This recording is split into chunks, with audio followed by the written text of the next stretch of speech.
Alrighty. Okay, ready? There you go. There you go. You were a horse. Excellent. Excellent. Yeah, okay.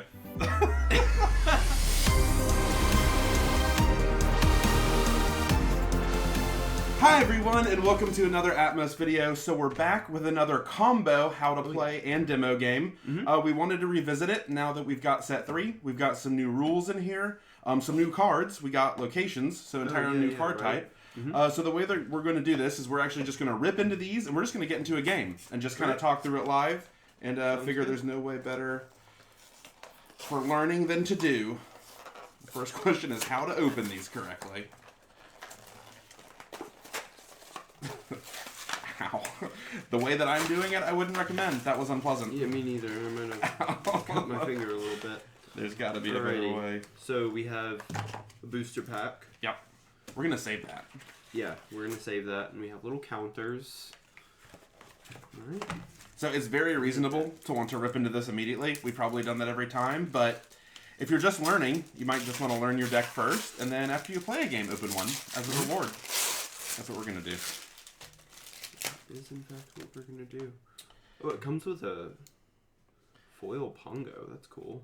Yep, you got a rare and a super rare that are foil. So I would recommend looking through the deck a little bit, reading the cards, kind of understanding it once you know what the numbers mean, if it's inkable or not, what some of the abilities mean. Generally, they're on the card. What the strength and willpower means. But anyway, we're just going to get into it. So we would definitely recommend... I have some bombs in here. Oh, yeah? Yeah. Got a hype deck? Yeah. So we would definitely recommend sleeving, typically. But we're just getting right into it. And Koe is a much better shuffler than I. So I'm going to do this a couple times and cut it and let him do it once.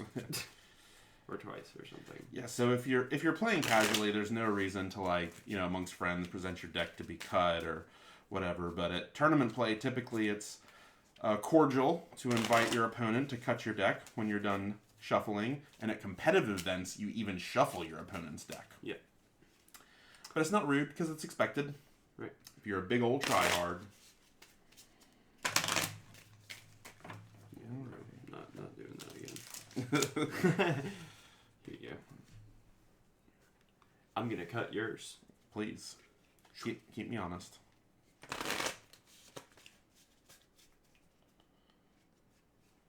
What? They're not thrown the same way. That's fine. Okay. Yours aren't now either. Alright. Ruined. Here you go. Alrighty. Alrighty. So to start, we need to determine who goes first. So if you have a die to roll or a coin to flip, We're gonna roll 2. we're gonna be silly. We're gonna do the poker roll. Oh, we're gonna poker roll. Poker roll for the viewers. So this is where you roll 5 dice and you use poker rules to determine who has the best hand. Alright. Silly thing we do. Oh, I got trip 5s, 4s, 3 kicker. Wow. Oh, beats 2 pair. Yeah, my hand was pretty good. That's a good hand, I too, was yeah. confident until I looked up. All right, so what do we do first? We draw 7 cards, and then we determine what we want to mulligan, or what we want to put back in the bottom of our deck, and then we shuffle before we start playing. So let's look at our hand. What do we have here? All right. So in this game, your cards can be used as resources as long as they have this little wreath up here. So you'll see that right when we get going. It's important to say now because that can affect your mulligan decision, right? Yep. Mango? It's affecting mine for sure. Yeah. So you want a kind of mix of cards that don't cost a lot, and then some that cost medium. You don't really want a bunch of stuff that's very expensive because you want that later in the game, not early. Right. And you want definitely several of the inkable. So inkable, again, means it has this wreath around it. I'm going to be inking both of these 5 costs, both of these 4 costs, and I think just one of these. I'm going to keep these because they both cost 3 and they're both inkable cards. And yeah, so that means I draw 5 off the top of the deck. Yep. And shuffle the rest. And I'm going to just put this one back. because I have a lot of options on turn 3 here, a lot of inkable, and I actually like this guy. He is non-inkable, but he's pretty cheap. He only costs 3, and he seems pretty strong. He's a 5/2, so there's a lot of power there, and he's big. His ability is in my belly. Haven't seen that movie. Ability name. But that's probably how he talks, I imagine. I think everyone that says "in my belly" says it like that. Alrighty. So I should have redrawn before shuffling. I forgot to. I just put back Betty. You did it. You did it correctly. Yeah. At least one of us is good. So I will ink. Oh, you're playing open-handed like that. Okay. Yeah. I was just going to talk through my decisions here. So the first thing you want to do when you start your turn, if you go first, you don't draw. If you go second in every other turn, you start by drawing. You actually ready everything, untap, set, and then you draw your card to start. Yep. And then you want to make your ink decision. So right now I'm trying to decide which one of these cards I want to play face down. Again, only things that have wreaths on them can be played that way. I play it face down as a resource. And it never comes back to my hand for the rest of the game. It loses all relevance. So I really like this card. I really like Agrabah, but it's a location, which we'll talk about when one of us plays one. But I'll ink it for now. And then I will tap my ink to pay the cost of Flounder. Cost 1. It's a 2/2. Go ahead. All right. First thing I do is ready, set, draw. I draw Pluto, which is a 1-cost non-inkable card. So we are going to ink Starkey here because we can't play him for a while. Yeah, cost 7. Ink. Very expensive. We're going to do that, and we're going to turn this to show that we're spending the ink and play Pluto. And go ahead and pass our turn back to Koe. Okay. So if you noticed, so I readied, I set, and then I draw. Also, you might have noticed that Mango and I, we didn't do anything with our creatures the first turn. That's because when you play a creature or a character, the ink has to dry because we've just drawn them. The ink has to dry, so you can't use them really until your next turn unless they have some special abilities that we might see later. So I just drew this card that lets me do things with locations. I don't have any locations. It's not relevant right now, so that's an easy ink. Cards that aren't relevant and are cheap, not very powerful, that is the time to ink them. So I will exert 2 ink to now play the cost for Scrooge McDuck. It costs 2. So I play him. And on your turn, you can do any action in any order. You can ink, you can play things, you can challenge, which is how characters do battle, or you can exert them in order to quest. So that's what I'm going to do here with Flounder right now. So again, I exert to turn it sidewards. And this is one of characters' hidden abilities. Questing to exert, exerting to challenge, and then also exerting to sing are the 3 hidden abilities. So I gain a lore, and I go to 1. The first person to 20 lore wins. Yep, that's the objective. Both players start at 0. I have a little lore thing here. I'll put it off to this side. Oh, that's cool. Yeah, they give you everything. And then they even give you this punch out, which is the lore tracker. Go ahead, Mango. All right. That's my turn. I will start my turn by readying my ink. I'm at 1. Set. Maybe Draw. you can see it here. Drew a Dalmatian puppy.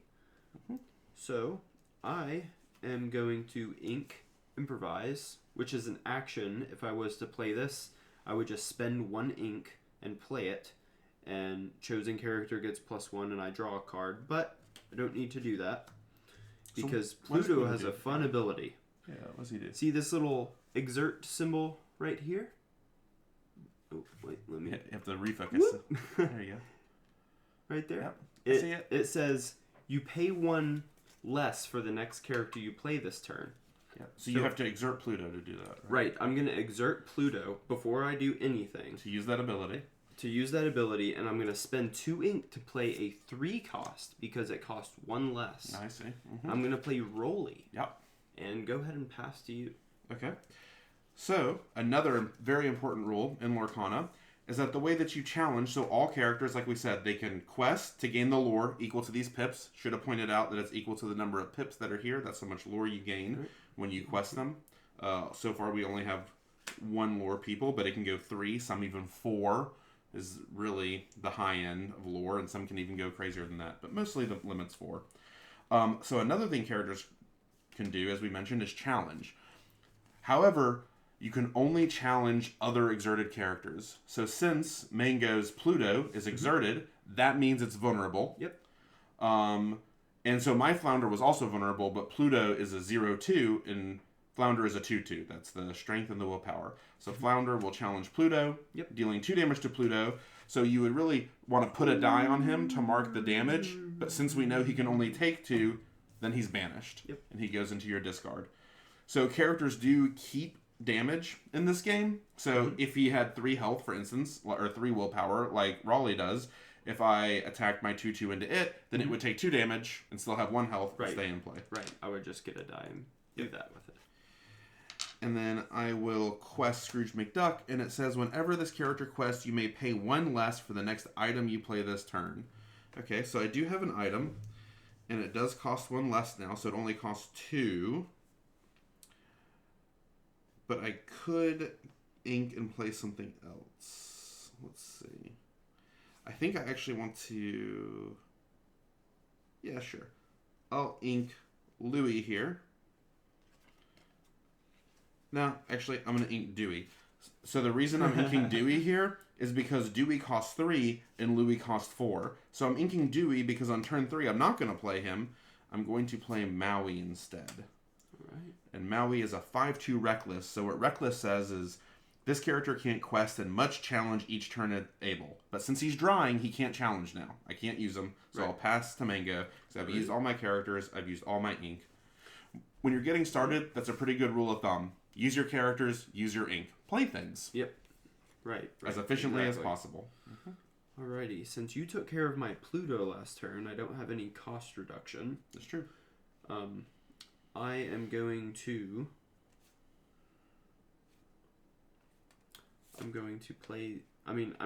ink Dalmatian Puppy.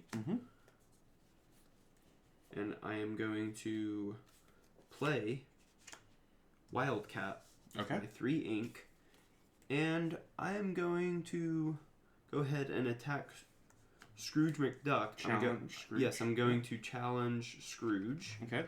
So Scrooge takes 3, and you take 1. So the characters do damage back, whether they're aggressive or defensive. Right. Now I can only take 3 damage, so I get banished, and Raleigh stays in play with 1 damage. And this character has evasive, which means only evasive characters can challenge it. So it is safer to quest and exert these characters because very few characters can attack them. Yep, exactly. All right, my turn? Yes. All right. So I will unexert. I will draw. I draw a mini. So, a pretty cheap character. Mini only cost 1. So I'll actually ink Louie here, because again, I want to be as efficient with my ink usage as possible. So I'm going to play Mini here. And then I'm also going... So you can play multiple things on a turn. So I only used 1 resource to play Mini. So I still have 3 left over. So I'm going to use those 3 more resources to play Sumerian Talismans. This is the first non-character that we've seen. We see items. There's also actions. Actions do not stay in play. They just happen, and then they go to your discard. Items, like characters, do stay in play. They normally have an ongoing effect. So this one is the Sumerian Talisman, Source of Magic. During your turn, whenever one of your characters is banished in a challenge, you may draw a card. So that's pretty good. So whenever I challenge someone and my character is banished, so it dies, I get to draw. And so he has a vulnerable Raleigh. Rolly? Rolly? Yeah. Raleigh. Raleigh. Raleigh. So I could challenge with Flounder, and that would banish us both, and then I would draw. But Maui can't actually gain any lore. See, he has no lore here, and he's reckless, so he can't quest, so he can't contribute to winning the game. However, what he can do is challenge. So I will challenge Maui into Rolly. Right. Rolly will take 5 damage. Yeah, 5 damage, so He definitely only gets has 2 banished. willpower left. And I would take 3, and I can only take 2, so I get banished as well. Right. And then Sumerian Talisman triggers, and I draw. Nice. And I draw a Maui's Fishhook, which Mango is a huge fan of. I did not realize it was in this deck. And I will then quest with Flounder. Mm-hmm. Will I quest with Flounder? I will not quest with Flounder. Oh, you will not quest. I will not quest with Flounder. So the reason I decided not to quest with Flounder is, again, because if I quest, I become vulnerable. And I'm only a 2-2. I see Mango has a 2-3. And his 2-3 is invasive. Which means if I'm vulnerable because I'm exerted, and he challenges me, I take 2, I'm banished. He takes 2, he still has 1 remaining. Yep. But then I can't even challenge him back because he's evasive. And none of my characters have evasive. That's what evasive does. So I will elect to pass. Alright. Sounds good. I will ready my ink and draw a card. I draw another Dalmatian puppy. I am going to ink Kita, because I don't need her anymore. And I am going to play a Dalmatian puppy. It's adorable. And also a Windy Darling. Oh, goodness. Oh, so look, we have our first 2 lore character. Right here. So one of the really cool things about Lorcana is it has... Cards have a bunch of different ways to balance them. That's one of the really cool aspects of depth, because your cards have ink, the cost of their ink, whether or not they're inkable, that we've seen, goes into their power level, their willpower and strength, how good they are with songs, and how many lore they give you. Mm-hmm. So a lot of different ways to tune a card makes the game very interesting. Okay, what are you doing? And I will use the ability on Wildcat here. It says, exert this to banish chosen item, and Koe over there has an item that I would like to banish. And this now means this character is open to being challenged, but only by the other evasive characters. Correct. Yep. Alright, I pass. So now, if I was a really advanced player, I could make the argument that I should have quested with Flounder after all, because he would always have the priority of exerting... Refocus your camera for us. Of exerting his character in order to take away my item. Right. Because your character can't exert for 2 different things on the same turn. Either your character is exerting to quest, or they're exerting to challenge, or they're exerting to use an ability. Yep. You don't... The exert is a cost, and a character only gets to do it once a turn, because then they're exerted. They're exerted. They're tired. They're done. They are tired. You're done. I will... So, I don't want to play Maui's Fish Hook, because it's yet another item, and we've seen what Wildcat can do to items. What's his flavor text? It says, I can take anything apart in under 5 minutes. He sure can. So, he's not going to disassemble our Maui's Fish Hook. I really like this Maid Marian, but I also really like this Flintheart Glomgold. Because Flintheart himself is also evasive. So, I'm actually not going to ink anything. During my turn, he gains evasive. Right. Very good point, Mango.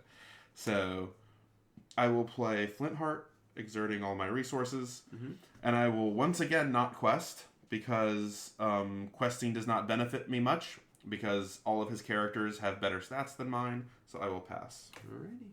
I will ready all of my characters. And then I will draw. I drew Pongo. Oh, that's one of the two pretty cards that come in the starter deck. And I will ink Jasper here.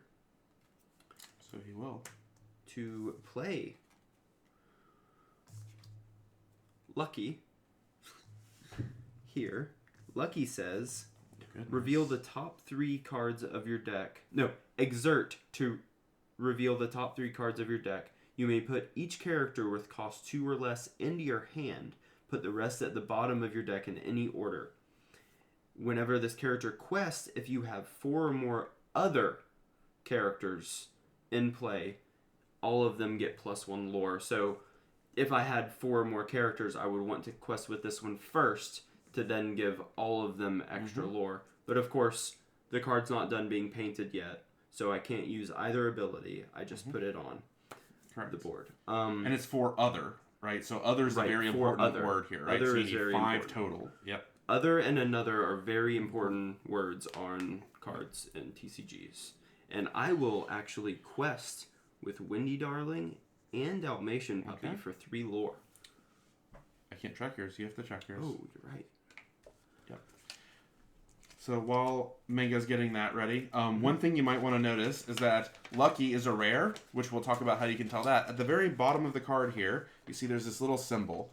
This bronze triangle, that means rare. This gray circle, that's a common. This white book is uncommon. And then the Pongo that you see there has this like fleur-de-lis symbol at the bottom and is like silver and shiny, and that's super rare. Right. And then the highest is legendary, and it's like a gold shield. So that's the you can kind of silver fleur-de-lis. Yep. And then there's a gold shield for legendary. Right.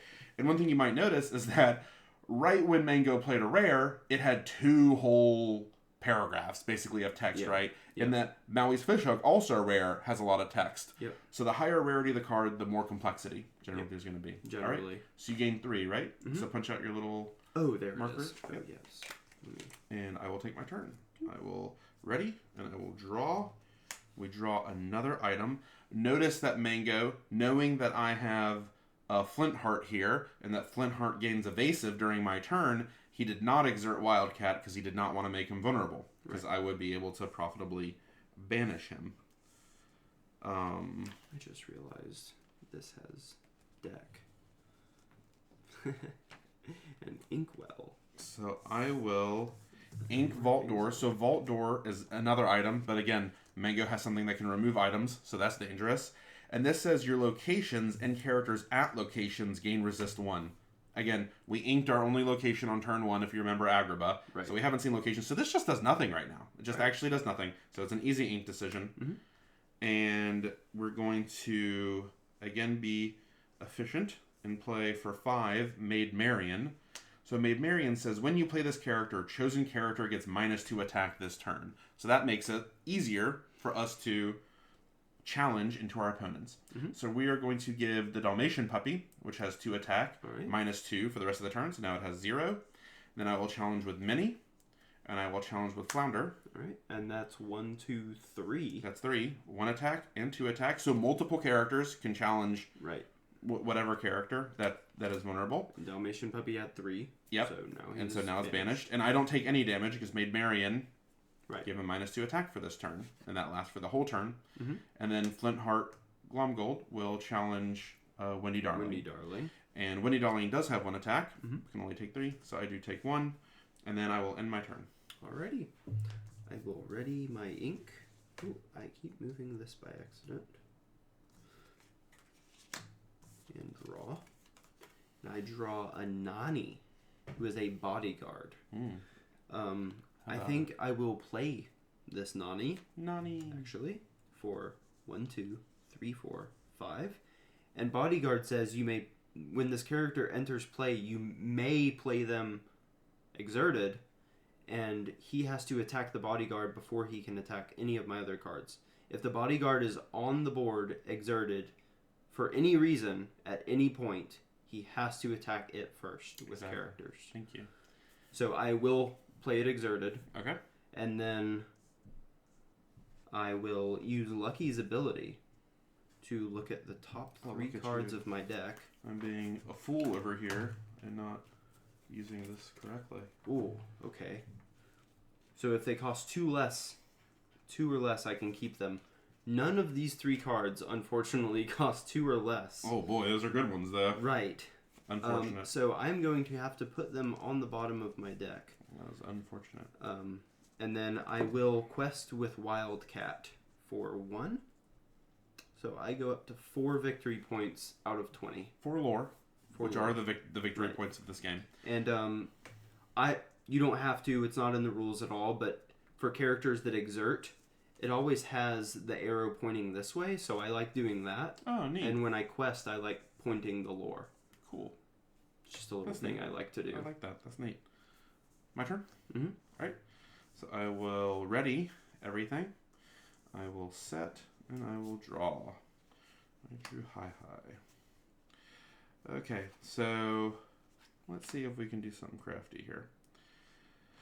So, one cool thing that I want to mention is notice how I've really been not wanting to play these items. A really cool thing of Lorcana is, like, yes, Mango had Wildcat, which is such a hard counter to items, right? We saw him blow up one. He can blow up anyone that I play. But since they have this wreath, it's always at least a resource. Right. It can always be a resource. Like, that's the failure case. Resources are very important. That's how you play the cards. So, again, that's a very important tuning factor in the game, is whether or not something is inkable. Right. So, let's see. What does Maui Hooks do? So, I can play it for 3, and then it's an item, and it says, if you have a character named Maui in play, I may use its second ability, called Shapeshift, for free. But normally, Shapeshift costs 2 in exerting. So when it says for free, it means it gets rid of the 2 cost. This little symbol here, I guess I should bring it in and zoom it. So this little hexagon symbol is an ink symbol, so this means pay 2. Chosen character gets evasive until the start of your next turn, which means it can both challenge and, have kind of defensive evasive as well. Or chosen character gets +3 attack this turn. So I do have, so in order to do this total, important thing about items. Items do not have to dry when you play them. Oh, right, Characters, the inks have to dry. Right away. Items you can use right away. Because they're not like characters that are being drawn, they're, I guess, physical items. I guess that's the lore of them. So I do have 5 total resources to use this turn. So I will play 3 for Maui's Fishhook. And then I will pay 2 and exert Maui's Fishhook immediately in order to give Maid Marian attack +3. Not challenger +3, just straight up attack +3. And then, just like Mango said, I have to challenge the bodyguard first. And the whole... So, another important point is that Mango didn't actually exert that character to gain lore or do anything like that when he played him. Bodyguards have the ability to come into play exerted, so they're immediately doing the bodyguard thing. So I will exert Maid Marian to challenge... What's her name again? Nani. I will challenge Nani. And Maid Marian had 7. It had 7 attacks because Maui gained +3, so that's 7. And that is enough to get rid of Nani. 6, yep. And I take 3, so I don't quite get banished, but it's close. And then... This turn is a landslide. Yeah, the whole reason I played Maui's Fishhook now is because my Flint Heart has evasive, and so now it can challenge Wildcat, dealing 2, or dealing 3. Dealing 3, taking 2. Taking 2, so I go 1 + 2, 3. Still not banished, because I still have 1 left here. Wow. And then we are also going to double challenge Lucky. So I take 2 on this one, dealing 1. Right. And then I deal 2 and I take 2. Alright. So notice that Lucky deals damage both times from both challenges. So poor Flounder. He did great though, man. He's been out there fighting the good fight. Yeah, he has. What does his flavor text say? His flavor text says, excitement, adventure, danger looking around every corner. Ah! Danger! Danger! Is that his voice? I don't remember. I need to rewatch it. Okay. We need to have a Disney marathon. Yeah, we do. Join our React. Comment below if you want to see the React Disney movies. Sorry, I don't know. Oh, what a draw. So notice. So one thing I want to point out here: Mango is up 4 lore to my 2 lore, but I'm feeling much better because he has nothing. As Mango said, that last turn was kind of a blowout. Yeah. So I'm not even though I have these things that have 2 lore. Generally, you want to prioritize what's called board presence. Right. You want to have momentum on the board, and I have all the momentum right now. Oh, yeah. Yeah. I am going to spend 3 ink to play Pongo. So shiny. And I don't have enough ink to play this. I do know there's some expensive things in the deck, and this card has nothing to do with anything that I want to do. But I'm actually not going to ink it because I might need a character on the board, and I do not know what this is. So I'm just going to stay at 5 ink. Fair. And pass my turn. What does Pongo say? Pongo says once per turn, not this one because it's a character, not an item. It's still drawing. Once per turn, you may pay 2 to reveal the top card of your deck. If it's a character, I put it in my hand. Otherwise, just slot it to the bottom of the deck. Fun fact, Mango. So since that does not require it to exert in any way, you can actually do it the turn it comes into play. Oh my goodness, really? Yeah, it is exerting, which characters cannot do while they're drawing. But yes, while I was reading it, I started to wonder. Yeah. Okay. So since it doesn't exert, I will great do learning that, opportunity. Actually. Yep. And is it a character? Drum roll. It is a character. Rolly. The drum roll was really late. Yay! Okay, cool. All right, and now going back, I will now ink this card. There you go. And it is not exerted, but I'm not playing anymore, and pass. Cool. Now it's my turn. So another cool thing... That makes Pongo better than I thought it was. Okay. Another good part about that Pongo ability is since it doesn't require him to exert, he's also not vulnerable. Right. He's not vulnerable. And as you've seen, Mango needs cards, and Pongo can get the cards without making himself vulnerable. So, quite good. So I drew a high. Notice I've kind of stopped inking because I just want to have more cards to play. Keep what is now going to turn into aggression. I have been defensive, but now that I have board position, I can't challenge Pongo. All there's left for me to do is quest. That's what I've been working towards. So I will, in fact, quest for 1, 2, 3, 4, 5. All right. Going up to 7. Then, so I could play both highs for 2. These are just 3 2s that have some extra abilities if there's locations. I don't have locations. But instead, I'm going to protect my Maid Marian with Maui's Fish Hook. So I pay 2 to give target character either +3 attack, which is what I gave her last time, or I can give her evasive. So important again, items ready just like everything else, so you basically get to use them every turn. So now Maid Marian has evasive until the start of my next turn. So she can only be challenged by stuff with evasive, so she's kind of protected. And then I will still use 2 of my remaining resources to play high. All right. And then I will pass. I will ready my ink. All right, let's draw a big card off the top here. Big money. They got a Windy Darling. Ooh, I see. And some more. Yeah, so now Mango has to figure out how to use his resources, right? Because he can pay 2 for Pongo, he can pay 2 for Windy, he can pay what, 3 for Rolly? 3 for Rolly. I think I'm gonna pay 2 for Pongo's ability first. That's a good idea. Another Windy Darling. And I got another Windy Darling. So now I can either spend 4 and play both of these, or spend 3 and play the bigger card. So, a general hint in these terms, exactly like Mango did, his first decision was to get more information. So if one of your decisions is getting more information, generally you want to take that one first. Right. Unless it precludes you from taking a different decision later. Right. I think because your characters all just have 1 willpower left, I'm going to put both Windy Darlings on the board. Okay. 2 and 2. Good idea. That's efficient. And I am not going to quest because I would like to keep Pongo alive, and both of these are still drawing, so I will pass my turn. Good decisions. Okay. I will ready everything. And I will proceed to drawing, as is my right. As is your Shout out Adam. Also your responsibility. From loading ready. Yes. That's very important for Mango. Forgetting to draw. Not great. Especially when you're the player going second in a game. Right. Remember to draw when your turn starts if you're going second. Okay, so let's see. I still can't challenge any of my opponent's characters because they are all non-exerted. So all there is for me to do is quest. So I will again quest with everything. Turn them all sidewards. You don't really have to tap them all the way. At least get them like 45 degrees. So that's 6 total. So I go up to 13. So you see how that momentum that we built earlier, it's paying off. Oh yeah. I'm going to once again protect the lovely Maid Marian, giving her evasive until the start of my next turn.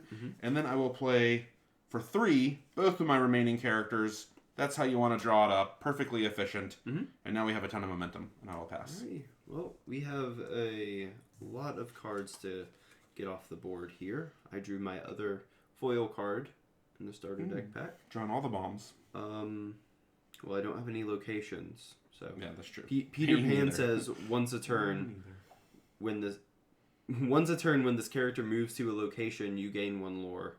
No, you gain lore equal to that location's lore. That's neat. So, some locations don't have lore, some have 2, some have 1. So, there's that. None have 3 yet. Right. Yet. So, in order to keep you from winning next turn, I have to take care of the 2 cards I can take care with these 2. Okay. But, as we went over, I am going to pay 2 to use Pongo's ability first. Yes. Get more information.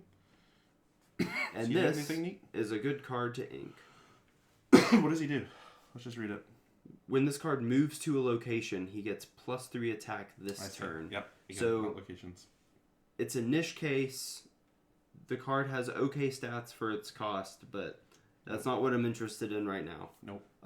If he was already on the board and I had a location, he could have helped me earlier. Yep.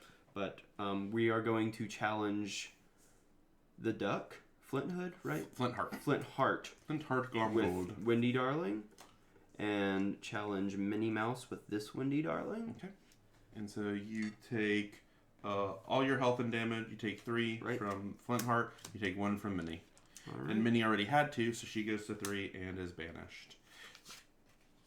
Then I'll move up these guys. And that character has evasive. So Koe sure does. has 1, 2, 3, 4, 5 lore on the board, and he is at 13. Mm-hmm. So I need to play a card with good stats. Both of them have the same stats, actually. So I'm going to spend 4. Play Peter Pan. Mm-hmm. And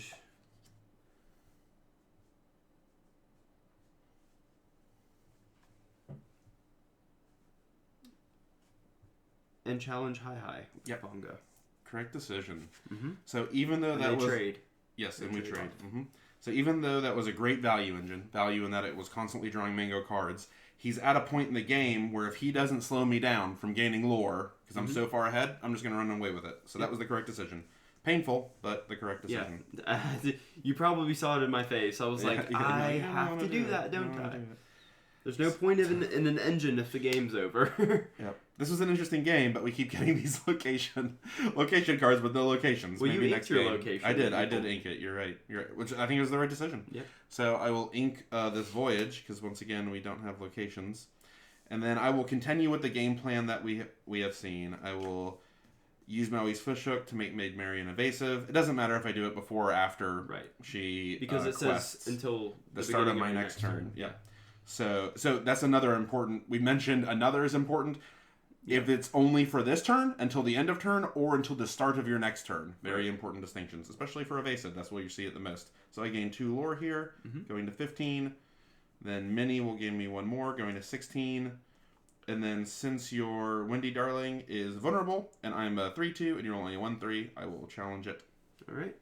That will send Windy to the discard pile. Yep. I will take 1. Banished. And you will go. She is banished. All right. I draw a Flotsam. Does it have Rush? No, that's not the one with Rush. No. That would have been a good one. None of them have Rush unless Fair. one's on the board. I'm going to pay 6 to play both of these. And to keep you from winning next turn, I am going to use the 1 card that is dry to challenge Minnie. Yep. And he will take 1 damage. Yep. Minnie's banished. And I pass my turn. And I will draw and play finally a location. Oh! Agrabah. Our favorite location. Yes, Agrabah is great. So, perfect time to talk about locations. And I'll do it right after my turn. So I will exert Maui's Fishhook again. We've seen this before. Make Maid Marian evasive. Double quest. Go from 16 to 19. And now I only need 1 more lore and Maid Marian's evasive. Go ahead. Alrighty. And so locations. So locations also have the cost in the wreath, just like all the other cards. They have this new little symbol, which is the movement cost. And then they also have willpower, just like characters. And they might have some ability here, which this one doesn't. This one just has 2 lore. So no matter how many characters are at the location, I'm going to gain 2 lore at the start of every turn if this location's in play. You might want to move characters to a location if there's some text that says they're good for moving, like Peter Pan has, or exactly like how Hi has, which is a great point. I should have actually moved Hi here, but I was too busy passing my turn. So you have to pay 1 for each character that moves here, and this can be more than 1. And then it has 5 willpower, and it can be challenged. It's always vulnerable. It's like characters have to be exerted. Locations are always vulnerable. You can see they're printed sidewards. They're always vulnerable. And bodyguards do not block for locations. Right. You can always directly attack locations. The bodyguard text probably says character. Yeah. I think it does. Right. Yeah. Yep. They were thinking ahead. Mm-hmm. All right. What'd you draw? That's another important distinction now, by the way. Things that do damage to characters or characters and locations. Yeah, or both. Or just locations. I drew Tinkerbell. That's a pretty good one. So this card says, when you play this character, look at the top 4 cards of your deck. You may reveal a character card and put it into your hand. Put the rest at the bottom of your deck. So I will pay 4 to put Tinkerbell on my board. Draw 1, 2, 3, 4 cards. Have a location. There's a location. Which is not a character. Nope.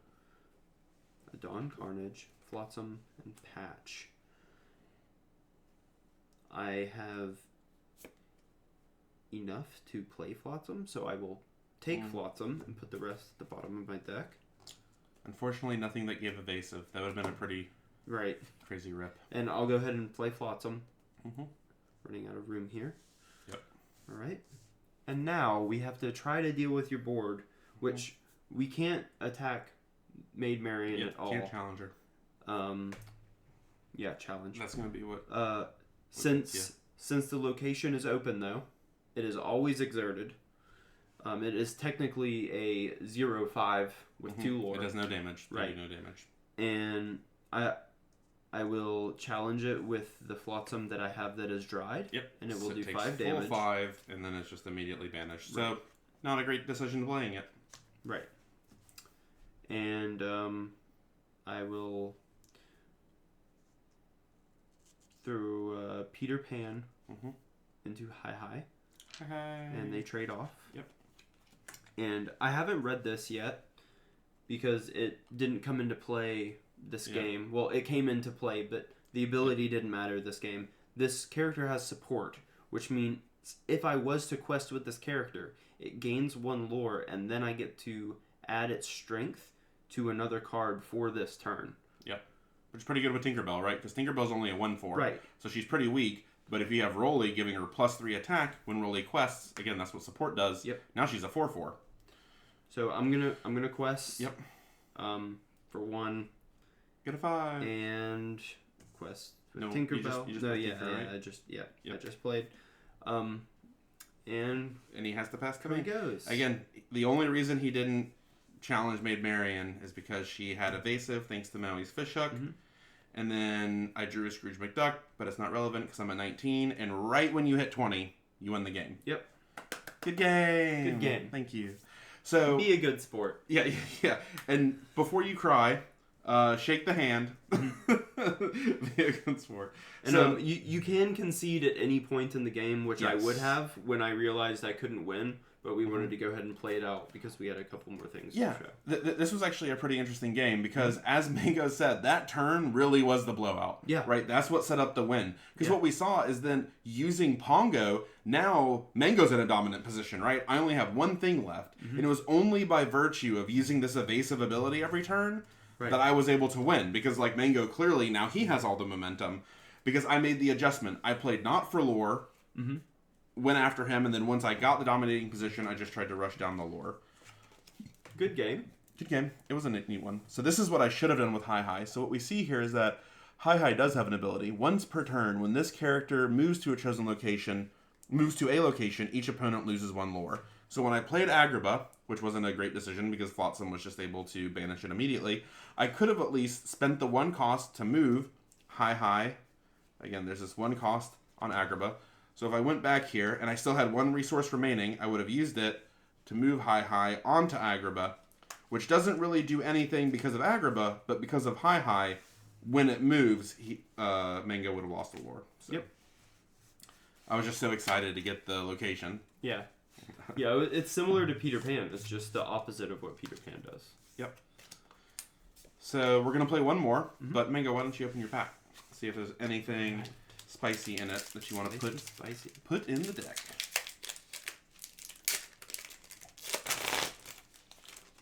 All right. Starting out with King Louis. There's a 3 lore card, everyone. Yep. Yeah, you inked one last game too. You had Starkey. Oh, yeah, I did. Last game. Mora. I will find a way. Magic Broom. Cleansing Rainwater. See, first commons. Now Rolly. we're to uncommons. We've seen Rolly. Trigger. Fang. Fang is my first rare in this pack. That goes in your deck. It's a very big location. Yeah. It's a double lure location. And a Pluto. Both of your rares go in your deck. Yeah. Is that a coincidence? And a foil Agrabah. Oh, that one goes in my deck. That's pretty cool. Nice. That was a fun pack. Nice pack. All right, we'll find... Maybe you want to put Rolly in there too. Find like 3 quick things to remove for those 3 good cards. So decks, constructed decks like this are 60 cards, and it's generally a good idea to stay at 60 cards. You can go over, but if you're just playing for fun at home or building fun decks, you for sure can go ahead and do that. What'd you pull out, Magic Burn? Because when it's at a location, it's a 3/5. You're not an Amethyst, friend. It doesn't have to be an Amethyst. Oh. Another important fact, friends. I'm playing limited. Yeah. Mango's playing limited. I just drafted. Yeah, that's what it feels like.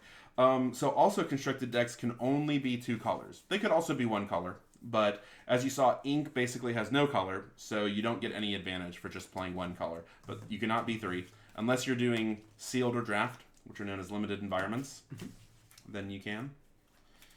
All right, let's see if we can get a little bit more location action. I'm definitely not going to ink a location just so we can see how they play. Okay. Right. If I didn't banish your location, you do gain the lore at the very beginning of your turn, so you wouldn't even have to. During the ready phase, I think, technically. Right. Yeah. Oh, it's probably the set. Ready set. Yep. You want me to shuffle? Or let me cut? No shuffling, no cutting. Here we go. Oh, here we go. And I go first. You go first. Yep. So when you're playing a best of 3, which is normally what you would do in tournaments, or you can just do it at home because it's cordial that way, the player who did not win the first game, which is the nice way to say the person who lost, they choose whether to go first or second. Going first is generally what you want to do. Usually what you want to do. And you need to set that before you see your hand, right? Because it could change your mulligan decision. Right. Or even seeing your hand could change whether or not you want it to be first or second. So you always want to pick who goes first or second at the very beginning. You're going first. You talk through your mulligan. I am going to mulligan this uninkable 4-cost Tinkerbell. And this Nani, because she costs too much for me to care about right now. And one of these Dalmatian puppies. The one that's not quite as playful. And draw 1, 2. For me, I got a hand that I like here. I got one of my rares. Look at this. This is a 1/1 for 2, not inkable. We actually see something not inkable. So if it's not inkable, it's got to have some power behind it. And it's only a 1/1. So it's as weak as could be. And it's not inkable. Why? 3 lore. 3 lore. So that is a very aggressive card. 3 lore. Very aggressive card. Yeah. This also, so this is the opposite, right? It's also 2, not inkable. And it's a 3/3. It does have to attack each turn. That's what Reckless means. But notice it has no lore. So this is why these are good starter decks. It's a great example of the 2 different ways the cards can be balanced. I think both of these are quite good, as a matter of fact, despite not being inkable. Which is why I'm for sure going to mulligan this other 3-cost non-inkable. And I think I'm also going to mulligan this 3-cost, just because I have another 3-cost that I'm interested in playing. I think both of these cards are really strong, even though they cost 4, so I'm going to keep them. Maybe I have to ink one of them. So I'm going to put these 2 back. This time I am going to draw first, like I know what I am doing. And then I will shuffle. And you get to go first. All right. I am going to ink one of my Neverlands. Okay. One of your Neverlands. My goodness. And play a Pluto. Play a Pluto. All right. Same start as last game. Pretty good start. All right. I will go. Pluto is much better when you're going first. Right. Which is what Mango just did, rather than last game, because you notice it immediately made it vulnerable, and I took advantage of the fact that it was vulnerable. So I have fantastic plays on 2, so I'm not so interested about this 2/3 that's inkable. So that is what is going to be inked. And then I have nothing. Little Cogsworth? That was Little Cogsworth. I have nothing that I can play, so I'll pass. I will draw. This is a set 2 card, which is interesting. See, it has a 2. Yeah. I have a couple. The Jasper is a set 1 card. Oh, yeah, that's true. See, so way down here at the bottom, this en.2, that means set 2. And it's inked. Alrighty. So we are... What are we going to do? We are going to ink. You need to ready your resource first. We are going to ink this Dalmatian puppy. Mm-hmm. And we are going to use Pluto's ability to play Jasper for 2. Nice. And what does Jasper do? Jasper says whenever this character quests, chosen opposing character can't quest during their turn. So when you eventually play a card, I can quest and just tell you can't quest with it. Okay. You can either leave it readied or you can challenge with it still. Yep. Good point. All right, I will draw to start my turn. Oh, I draw an Agrabah. So another important thing that we kind of glanced over is when you do ink something, you do have to announce it. That's actually public knowledge, like what you're inking. So like for instance, when I saw Mango ink a 2 cost, I was like, well, he does have Pluto, so that means he's actually skipping turn 2, right? He can go straight to a turn 3 play, so he wasn't interested in his 2 drop. So I now kind of wish I could ink the Simba, because as we just learned, Jasper can keep Simba from questing, which that's all Simba really wants to do. But I can't ink Simba because Simba costs 2, but Jasper basically counters him. We saw this last game with Wildcat. Right. It was unfortunate. So I have 3 4-drops in my hand. That's too many. I'm going to ink... Man, I just got it for the Huey, Dewey, and Louie's. I'm inking Louie, and I will play this 2-cost Deladuck. As we mentioned, a 3/3 Reckless. Can't quest, so it doesn't really care about Jasper, because Jasper doesn't want her to quest, she doesn't want to quest. So Della, the unstoppable mom. All right. She's reckless, not the best trait in the mother, but... Draw. I drew another Kita. Okey-dokey. So I think I'm going to ink one of these Kitas. And we're just going to use Pluto's ability again. Oh, okay.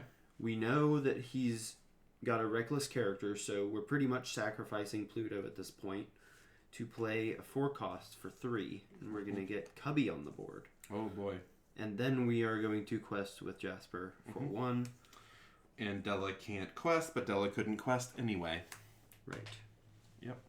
All right, my turn. Again, notice how much better Pluto was this game. Pluto basically got 2 uses before he is inevitably sacrificed.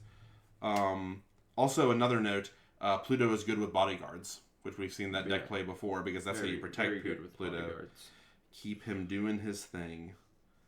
So I'm actually going to ink Webby here, because on turn 3, I drew Maui, yet another reckless character. We saw Maui last game, so again, not affected by Jasper, and is a big ball of stats. So Cubby is potentially problematic, because he has 5 toughness, or 5 willpower, so now I have 5 strength. And Della has to challenge if able. So if Jasper was the only thing exerted, Della would have to challenge. That's what reckless means. Not only can't quest, has to challenge. But since Pluto is a target, I will choose Pluto. Right. And Pluto deals no damage. Good choice. Yeah, I thought so.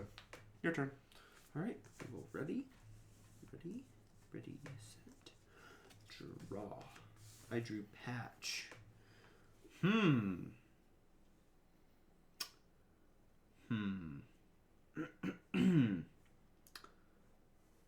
am going to ink another Kita.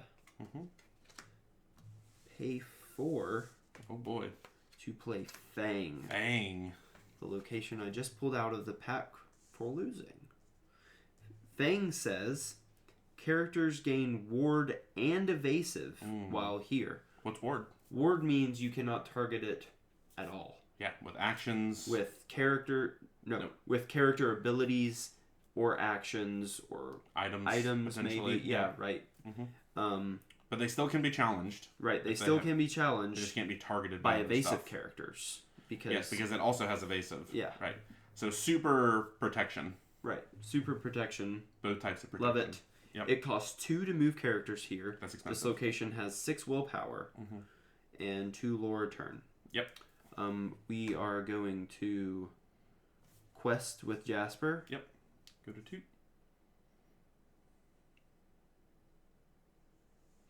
and Cubby and make Koe make a choice. Okay. This is interesting. So there's several different ways to go about playing. So right now I still have 8. So Mango knows I have 8 total power on the board. So I could just get rid of Fang immediately. He could have challenged Cubby into Della in order for me to not be able to take out Fang. Would either have to trade Maui into Cubby or trade Maui into Jasper. Right, I should have put Cubby. or attack Fang. So I would have done that, but we'll see how it plays out. Yep. That was probably the right play. It might have been. It might have been. Oh, I draw another Maui. My goodness. I don't know, actually. See, but what you wouldn't know, because you don't really play open-handed. Right. But since I have this Sumerian Talisman, and the fact that I can just trade Maui into Cubby, and draw for it is also pretty tempting. I kind of like that, actually. Nah. We're gonna double challenge Fang, dealing 8 to it. Getting rid of Fang. Put it here. We are going to... I really don't want to ink Agrabah because I really want to play it. I played a location. I'm gonna... It didn't turn out great for him. Flintheart, Glomgold. Locations are actually pretty good. Playing them when they are vulnerable to being challenged and banished immediately is suboptimal. Mm-hmm. That's not what you're going for. And I will actually play another Maui. Alright. Using 3, and I will pass. Alright. So that's why I made that decision, is I kind of always have the ability to trade off these guys if I want to. So. I drew Kit Cloud Kicker. That's a good one. Which is a very good card, not into the board I'm looking at right now. Because Kit Cloud Kicker can bounce, return an opposing character with toughness, power, strength, attack, 2 or less, back to your opponent's hand. Right. I'll just show the card. Yeah. I did such a good job explaining it. Why would you do that? When you play it. So I am going to ink it. You're going to ink it, yeah. Because I cannot use it in any way. Yep. Discerning choice. Oh, I forgot to ready these characters. I am sorry. I'm going to spend 1 to play Neverland. Ooh. And I'm going to spend 4 to play Patch. Patch? What's Patch do? Patch has an ability. So I can't use it because the ink's still drying. He's not like Pongo. It says exert chosen character. I'm going to start over again. Exert Patch. Chosen character gets -2 strength until the start of your next turn. Okay. That's a long time. Yeah, it is a long time. All right. What do you got for me? I am going to challenge Maui with Jasper, and they're going to trade off. Yep. I can only take 2. He can only take 4. And I'm going to challenge Della Duck with Cubby. So I can only take 3. He deals 3. I deal 3 back. But he can take 5. And I'm going to pass to you. Okay. I will untap. I will draw. I still have a Maui. Oh, we draw Maid Marian. That is a good card to draw.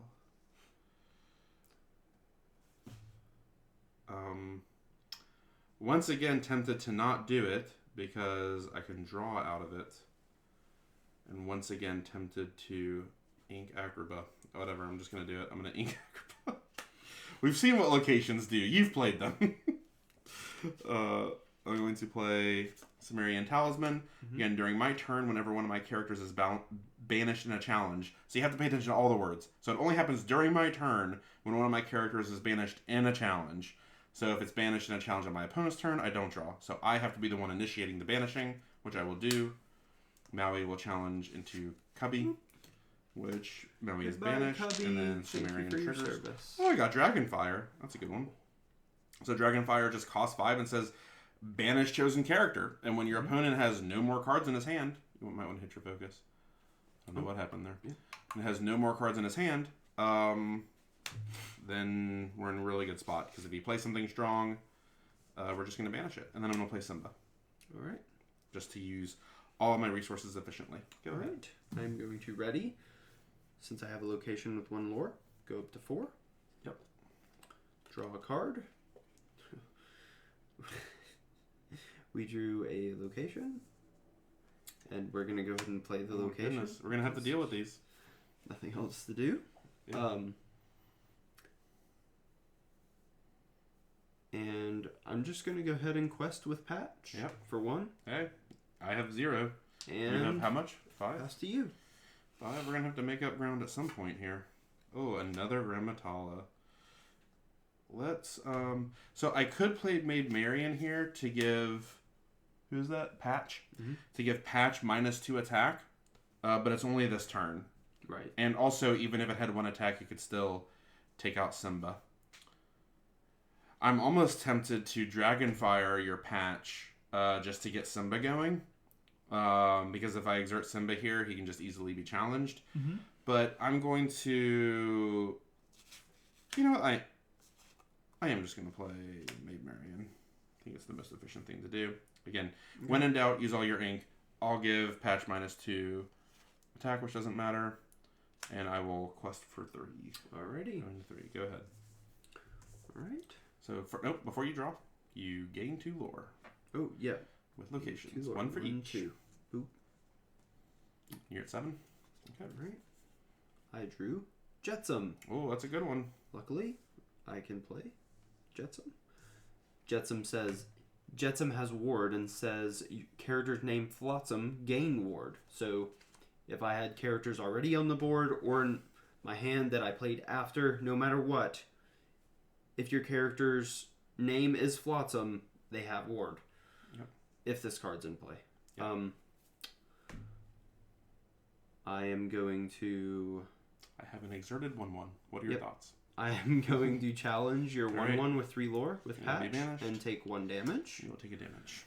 And you know what? For fun, we're going to use our leftover ink to move to a location. Goodness, he's getting on the locations. Again, this doesn't do anything, but it's great flavor. He's Right. putting Patch in DeVille Manor, not where Patch wants to be. Right. I didn't even realize that. Jetsam into Neverland. That is where Jetsam wants to be. Yeah, definitely better than DeVille Manor for poor Patch. Patch has been there before and did not like it. Well, he's about to go back. Maid Marian's about to send him back. Oh no! Right, Maid Marian to the rescue. She would. She'd be into that. All right. So the first thing I'm going to do here is Maid Marian is going to challenge Patch. Challenge Patch. Right. So I take 3 on Maid Marian, and Patch is gone. All right. And then I'm going to use 4 of my resources to play Gramma Tala.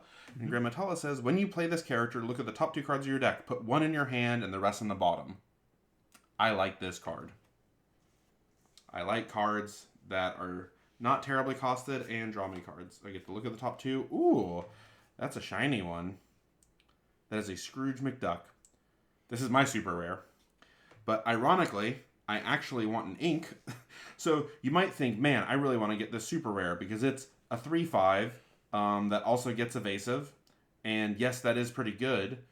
And I can play items for free. I don't have any items to play. But I'm really interested in playing ink this turn so I can also get Duke Wieselten in play. So I'm actually going to take just the generic inkable card. The other one goes on the bottom.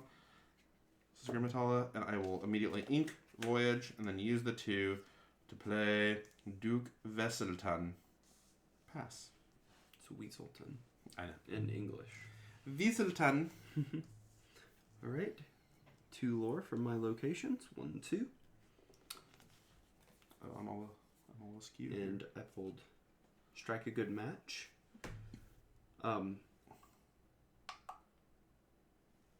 So, since I have 5 ink, I am going to sing this. It is a song, which means a character that costs 2, matches with the cost, 2 or more, can sing this. So I can exert Flotsam to sing Strike a Good Match for free. And it says, draw 2 cards, then choose and discard a card. I'm going to I'm going to discard the location. So I can spend 1 and play this action. Give Jetson +1 power this turn. And draw a card. Yep. He cycled it. Hey, that's a great draw if you have 5 resources. And then I draw a card that I can no longer afford. Yep. So, unlucky. I have to pass my turn and be really sad. Sad boy. My turn. I will draw. Oh, I draw a rare. Gyro Gear Loose. He's got a Gear Loose. Put an item card from your discard on top of your deck. Do we have an item in my discard? Nope. Got this talisman here. So even though Maid Marian has 2 lore and is strong, since I have the talisman that allows me to draw when a character is banished in a challenge, even though I could challenge Jetson has ward, right? So even though Gramma Tala could challenge it and only take 2, I'm actually just going to go ahead and throw Maid Marian into it. Right. Just to trigger the draw. That might not be the best decision, but I like drawing cards, especially when there are more Gramma Talas. Nice. So, another Gramma Tala. Again, when it comes into play, I look at the top 2, put 1 in my hand.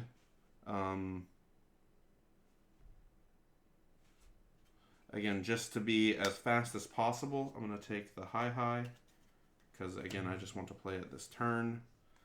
We're actually going to ink the Gear Loose, because it's just a 1/4. I don't have any items on my discard, so even though I don't really need it this turn, and then I'm going to play the high as well. So I played a high and a Gramma Tala. They're still drawing, and I will quest with both of these. Alrighty. I guess I should probably take out... I'll not quest with... I'll quest with the Duke, and Gramma will hit Neverland. Alright, so Neverland has 3 damage. I go to 2, going to 5. So the reason I did it like that, right, is that the Duke actually quests for 2 and only does 1. So it seems more efficient to quest him. And likewise, more efficient to challenge. That would have finished off the location, but that's 2 more and the location's 1, so that makes sense. And you're at 9, so I'm not like super scared. Right. All right, go ahead. All right, I will ready. Go ahead, Mango. We'll draw. I will gain 2 lore for the 1 lore locations I have. Did you do that last turn? Mm-hmm.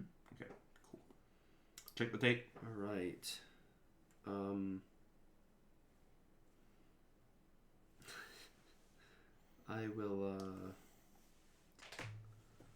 I will spend 4 to play Tinkerbell instead of Nani. I don't have any characters on the board. Yep. So Nani's bodyguard would not matter in this case. I'm going to look at the top 4.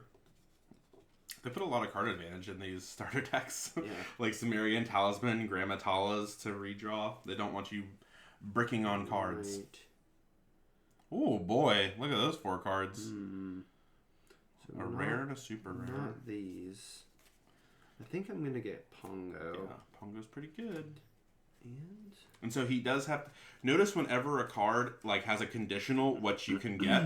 For instance, like Tinkerbell says get a character. If something says get a character or get a song, it's always going to have you show your opponent. Because you have to prove that you got what you got. Just like whenever you're inking something, you have to show it to your opponent to prove that it's inkable. That it does have the wreath. But Gramma Tala, for instance, when it's just look at the top 2, put any into your hand, it does not say you have to show it. Because there's no conditions.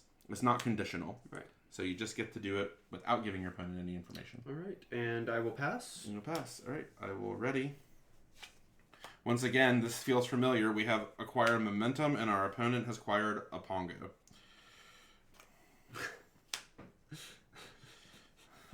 Well, when you say it like that. Gramma Tala will challenge Neverland. And High and Gramma Tala will challenge the Cruel Manor. Banish both DeVille Manor. And then Wesselton will quest for 2, going to 7. And then I have 7. I know he has Pongo because Tinkerbell made him show it. So I'm going to save Dragonfire for that, which we've just been sitting on as our insurance policy.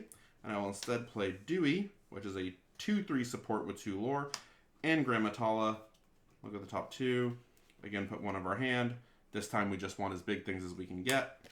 We're done being efficient. We just want home run hits. Go. Yep. Alrighty. We do not have locations on the board anymore, so we do not gain lore at the beginning of the turn. my locations were challenged, and they have 0 strength. Their foundations were torn down. What's the lore on that? Well, Gramma Tala just in there Manor running amok. Gramma Tala took out Pride Lands and DeVille's Manor. Taking a crowbar to the drywall. Gramma Tala gets wild.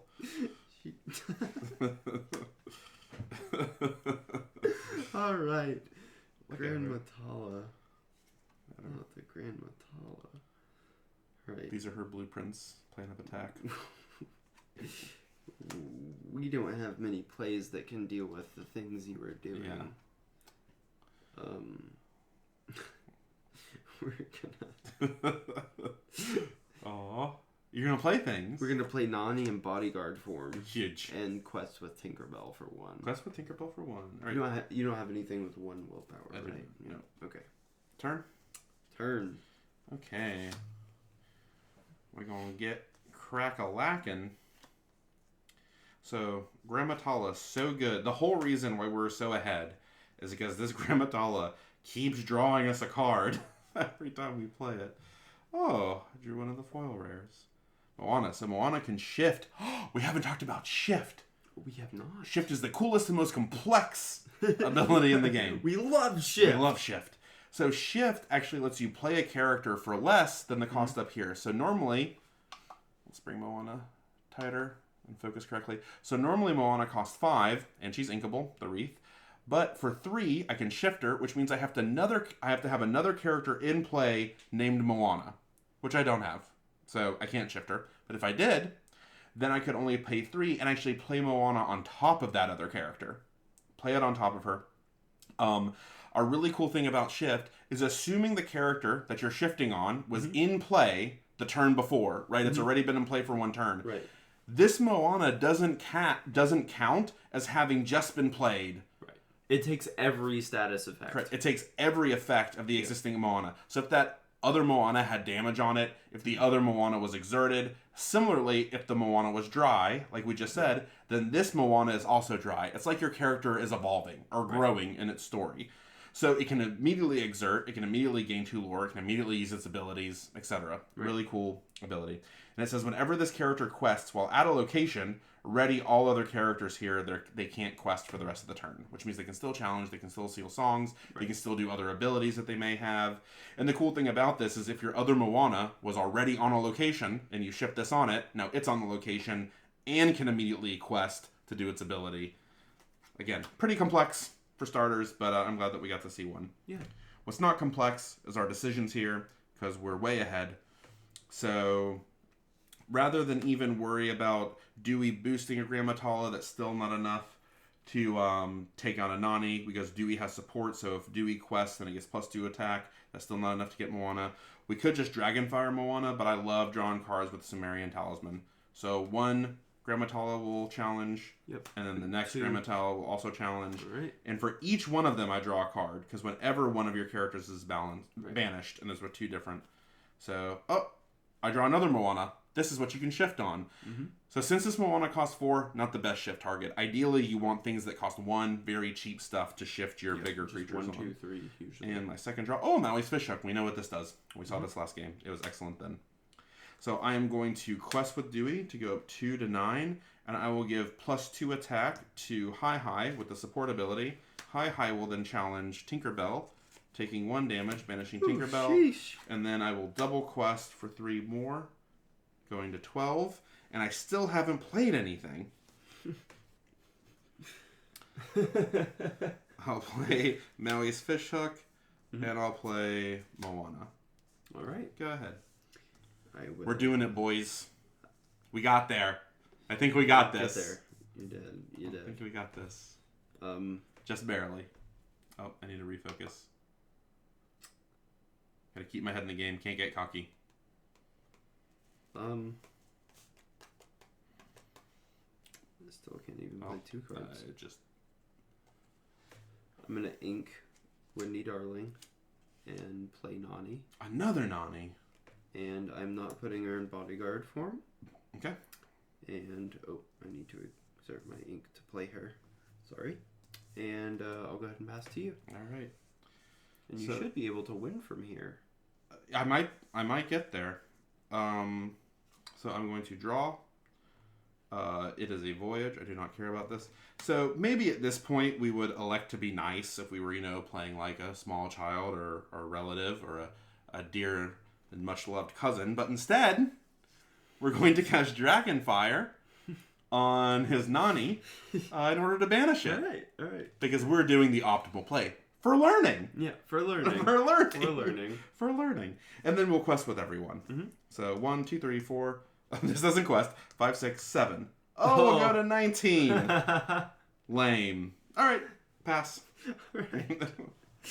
Well, so close. Here comes the comeback, folks. Wildcat. Oh, you're going to get the talisman or the fish hook. No. Because it won't be able to dry. Eventually. All right. So, I'm going to play Pongo for 3. And spend 2 to use his ability. Oh, nice. It's a character. It's going fishing. This is your prerogative. You do not have to concede. You can dig as much as you can. I'm going to ink Wildcat to play Dalmatian Puppy. Just so father and son are on the board. And then I will concede. Who really won? You got a Dalmatian Puppy and Pongo. Like, that's look at Pongo. He's so proud of his children. He's so proud of his puppy. He's probably looking for this one, which is still at home. Good game. Good game. Gramma Tala, this card though, if you're drafting limited expert players out there, whoa. And Maui's fish hook. Yep, just broken. Mango's been on about this for quite some time, and is right. In one specific deck. It is definitely playable. Well, good games. Yeah. I think we got to go over all the abilities. Mm-hmm. The locations didn't quite play out. Hey, I got plenty of lore. Yeah. That's where most of my lore came from, but I didn't really get to play with them. So let's go over some of our favorite cards. I thought this was this thing having 2 lore is pretty good. Gramma Tala. We saw what Gramma Tala and Sumerian Talisman did. Just let us get away with it. Right. Maui's fish hook. Obviously, we saw in the first game, single-handedly won us it. Agrabah is good, if we'd ever played it. Right. But I didn't. That's pretty good. Made Marion, we saw be effective. Simba didn't really do much. These Mauis were pretty good. They at least let us trade in the beginning. Della Duck was pretty good. Yeah. This deck has a lot of, nothing in this deck is... under costed or anything, or over costed. It's all pretty efficient. Yeah, this I like it. It played well. This Pluto I never got around to playing, but let's talk about it. This Pluto has shift 5 and can shift onto this Pluto for 4 if you exert it. Yeah. But you don't always want to do that, of course. It has bodyguard and it has 8 willpower, which is huge. Some of the highest willpower in the game. Yep. It has 2 lore, which we all know, already high. And it says, at the start of your turn, remove up to 3 damage from this character. So, it's in bodyguard form every time it's exerted. And you remove 3 damage from it every time it's your turn. It's a huge tank. It stops... Yeah. It stops them from challenging your other characters for at least 1 turn. Usually more than 1 turn. And this Cloud Kicker card that I didn't really get to play either is a very good turn 3, sometimes later, card that just bounces any card with 2 or less attack. And there are many strong cards with less than 2 strength in the game. So, yeah. And inkable as well if you don't need it. Yep. So, especially at competitive levels of play. There's a lot of very important things to bounce. To keep your opponent from profitably shifting on them. For instance, there's some very strong cards that have shift. Right. And Kit bouncing the cheap ones back to their hand before they can shift is a really good tempo swing. Like Robin Hood. Maybe Robin Hood. Who knows? Wait. This Robin Hood. Oh, Robin Hood. Or the other Robin Hood. Or this Robin Hood. All right. Alrighty. James Mango. Hopefully that was of use to some people. Yeah. I think we hit most of the things that you can do in the game. Yeah. Yeah, we talked about songs for a little while, even though there were no songs. That's probably the main mechanic we missed. Well, no, I played a song. Oh, I get to do it. It didn't do any good, but I played a song. Oh, that's right. Yeah, you did sing the song. Yeah. We did everything. Yeah. Except for the victory pack. Victory pack! So this has to be enchanted, right? Oh, that's the rule. That's the rule. That's the rule. Yep. That's what Ravensburger said. Oh, Voldora, we saw this. It was great in our inkwell. Loyal Sinclair. Nutsy, who pairs with Trigger. Oh, I saw you open Trigger. Yeah. Firebird, that's a cool looking one. Yeah. Cleansing Rainwater. I think here comes uncommons. Yep. Mama Odie. That can be fun. Uncommon. Yep. Oh, Wendy Darling. We saw that a few times. This card actually is pretty good because a 2 cost with 2 lore that has decent willpower. It's a pretty this is a weird thing about, like, if you come from other TCGs or like Magic, something that has low attack and high defense, you never call aggressive. Like in Magic terms. Right. But in Lorcana, the way that you win is questing for lore. Yeah. So anything that costs low and has 2 lore, that is an aggro card. That is aggro. Yeah, that is aggressive. Oh, Sumerian Talisman. We saw this as a pretty good uncommon. Yep. It is also played in the meta a little bit. Yep. All right, here we go. First rare. Ooh, very good Cursed rare. Mirror Nice. Cursed Mirror Good So, pull. if you've been following along, if you are a 0/1 for 1 non-inkable, you better be pretty good in order for us to be about it. Yeah. So it is 2 lore for a 1 cost. Yeah. Okay. Already a banger. And whenever this character is challenged, each opponent chooses and discards a card. Mm-hmm. So that's what we call going 1 for 1, because since this is a 0/1, it's not banishing anything on its own. Right. So your opponent is going to get rid of this for free, right? For free. But since it makes them discard when it's challenged, that's how it goes 1 for 1. It costs them a card to get rid of this. Right. But notice it says challenge. There are other ways, potentially with abilities, with items, or with actions to banish this, and then they don't have to discard. Exactly. But if they're using if they're using a whole action to get rid of this, it's still going 1 for 1. And it probably costs more than that card. Yes, which gives you tempo. Tempo. Okay. Scrooge McDuck. Oh, nice. From the deck. Nice. Basically the namesake of this deck. Scrooge McDuck. So there we go. And the foil slot. Oh! And Cusco's Palace, which is probably in your deck. I think it is. Because of locations. Yep. Well, there we go. Right. Packs are decent. We got 1 very playable card. Yep. At least out of our packs. Yep. Oh, Pongo's cool Good too. Foil Agrabah. Oh, yeah, foil Agrabah. Like that. So, cool packs, good times. Yep. Thanks, Mango. Yep. Bye. Oh, not bad.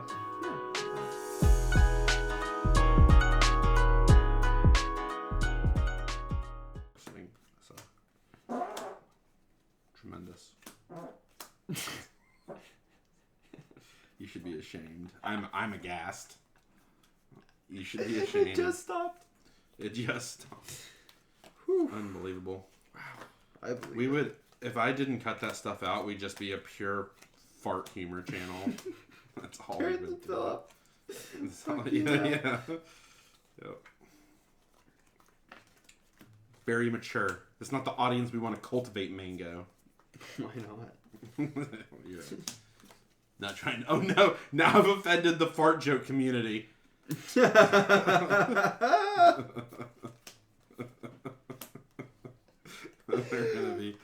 gonna write me a strongly worded letter.